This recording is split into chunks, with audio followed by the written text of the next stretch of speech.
जय माँ लक्ष्मी। महालक्ष्मी की कृपा आप सभी पर बनी रहे। आज हम बात करेंगे महालक्ष्मी व्रत विधि और उसकी कथा के बारे में। महालक्ष्मी व्रत धन, समृद्धि और सौभाग्य के प्राप्ति के लिए रखा जाने वाला एक अत्यंत महत्वपूर्ण उपवास है।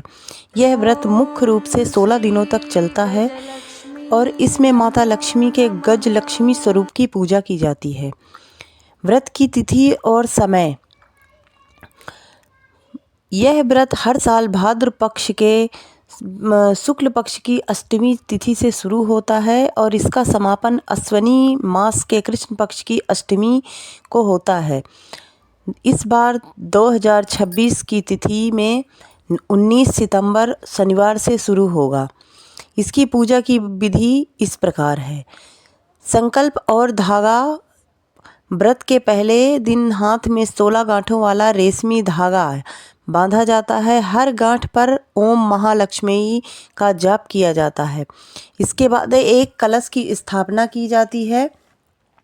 एक चौकी पर लाल कपड़ा बिछाकर माता लक्ष्मी की मूर्ति या चित्र स्थापित करें।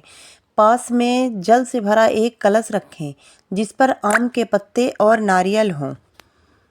पूरे 16 दिनों तक सुबह शाम माता की धूप, दीप, फल और फूलों से पूजा की जाती है। महालक्ष्मी व्रत कथा का पाठ करना अनिवार्य माना जाता है। महालक्ष्मी पूजा व्रत के अंतिम दिन हाथी पर सवार होकर माँ लक्ष्मी यानी गज लक्ष्मी की विशेष पूजा और उद्यापन किया जाता है। इस व्रत में जो खान पान का नियम होता है वह इस प्रकार है। सात्विकता। व्रत के दौरान तामसिक भोजन जैसे लहसुन, प्याज, मांस और मंदिरा का सेवन पूरी तरीके से वर्जित होता है।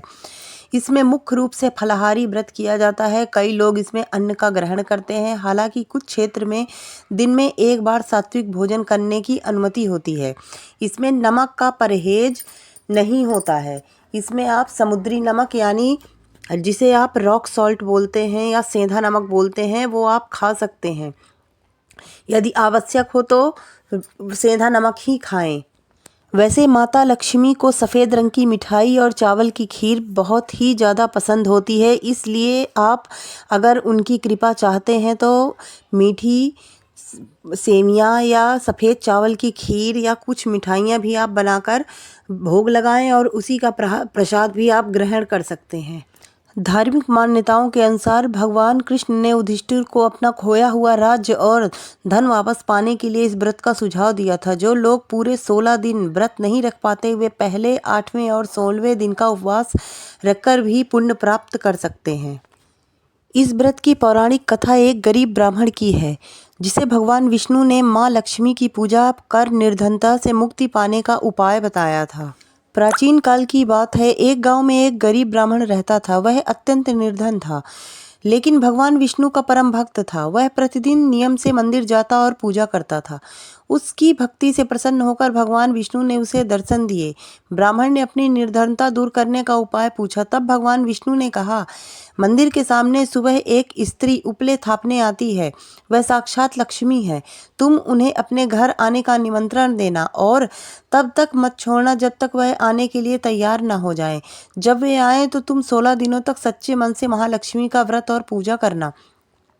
अगले दिन ब्राह्मण ने माता लक्ष्मी से कहा कि आप मेरे घर चलें देवी। देवी लक्ष्मी ने कहा, तुम 16 दिनों तक महालक्ष्मी का व्रत करो तब मैं आऊँगी। ब्राह्मण ने वैसा ही किया। उसने 16 दिनों तक विधि विधान से व्रत रखा और 16वें दिन चंद्रमा को अर्घ्य देकर पूजन किया। माँ लक्ष्मी ने ब्राह्मण को आशीर्वाद दिया और उसके घर में निवास किया। उसी दिन से महालक्ष्मी व्रत की परंपरा शुरू हुई और मान्यता है कि जो व्यक्ति 16 दिनों तक श्रद्धा पूर्वक यह व्रत करता है उसके घर में धन धान्य की कोई कमी नहीं रहती है। आप जब यह व्रत आरंभ करें तो हर समय आपके मन में ओम श्रीं ह्रीं क्लीं महालक्ष्मी नमः का मंत्र ही चलता रहे। जब आप पूजा करें, जब आप माता की आरती करें और जिस दिन से आपका व्रत चालू हो उस दिन से आप इस मंत्र को पढ़ते रहें। अगर आपसे हो सके तो आप मूर्ति के सामने बैठकर 108 बार भी जप करने से अखंड कृपा प्राप्त होती है। अगर आपको यह कहानी पसंद आई तो प्लीज़ मेरे चैनल को लाइक, सब्सक्राइब और शेयर करना मत भूलिएगा। ऐसी माता रानी की कृपा आप सभी पर बनी रहे। ऐसी ही कुछ नई कहानियों के साथ फिर मैं आती रहूँगी। धन्यवाद।